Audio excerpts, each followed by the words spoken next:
Hello guys, अस्सलाम वालेकुम। आज मैं आप सभी के लिए एक बहुत ही मज़ेदार और इजी सी रेसिपी लेकर आई हूँ। तो आप सभी का वेलकम है the tiny tasty life show में। इस चैनल पर आपको इंडियन पाकिस्तानी हर तरह की फूड देखने को मिलेगी और सीखने को ट्यूटोरियल्स मिलेंगे। बहुत ही इजी वे में इस चैनल पर कुकिंग होती है और YouTube का कोई ऐसा चैनल नहीं है जिसमें इतनी अच्छी और इतने अच्छे तरीके से और कम इंग्रेडिएंट्स में रेसिपीज़ को फिनिश किया जाता है। आज मैं आप लोगों के लिए गुड़ की चिक्की बनाऊंगी जो कि आगे आने वाले वेदर में बहुत यूज़ होती है।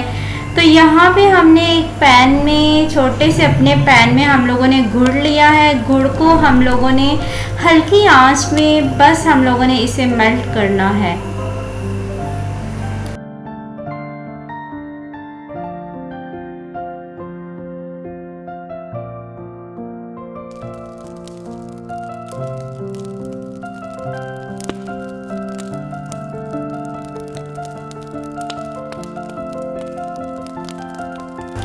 जी, तो यहाँ पर हिलाते हिलाते हमारा जो है गुड़ जो है वो अच्छी तरह से मेल्ट हो चुका है। अब तकरीबन इसे 1 और 2 मिनट्स और लगेंगे।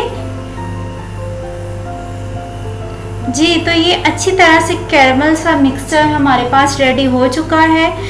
ये सिर्फ गुड़ का था और हमने इसमें थोड़ा सा ऑयल ऐड किया था जिसकी वजह से ये अच्छी सी एक कैरमल रेडी हो चुकी है। तो अभी मैंने इसमें सफ़ेद तिल जो है वो ऐड कर लिए हैं। अब हम इसे हिलाते हुए आहिस्ता से और थोड़ा पका लेंगे और हमने इसे हिलाते रहना है ताकि ये नीचे पैन के साथ ना लगे।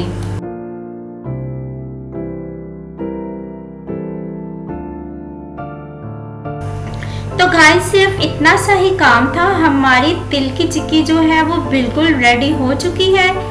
अब हम इसे नीचे उतार लिया है मैंने और इसे मैं थोड़ा सा ठंडा करूँगी। और मैंने एक प्लेट ली है। यहाँ पे प्लेट को मैंने ऑयल के साथ थोड़ा सा ग्रीस किया है। ग्रीस करने के बाद हम इसमें तिल की चिक्की जो है वो अपने स्टाइल और शेप से काट लेंगे, जिस तरह से हमें पसंद हो। चाहे तो हम किसी शेपर से भी इसकी शेप बना सकते हैं या हम इसे सिंपल ही जैसे मैं कर रही हूँ आप लोग वैसे भी इसकी शेप बना के खा सकते हैं और सर्व कर सकते हैं अपने गेस्ट को। ये बहुत ही मज़ेदार सी और इजी सी रेसिपी होती है और आने वाले विंटर में आप ये रेसिपी ज़रूर ट्राई करिएगा। और इस चैनल को आप लोग बहुत सारा प्यार दें और इस चैनल को, वीडियोस को हर जगह पे शेयर करें ताकि और लोग भी इन रेसिपीज़ का फ़ायदा और मज़ा उठा सकें।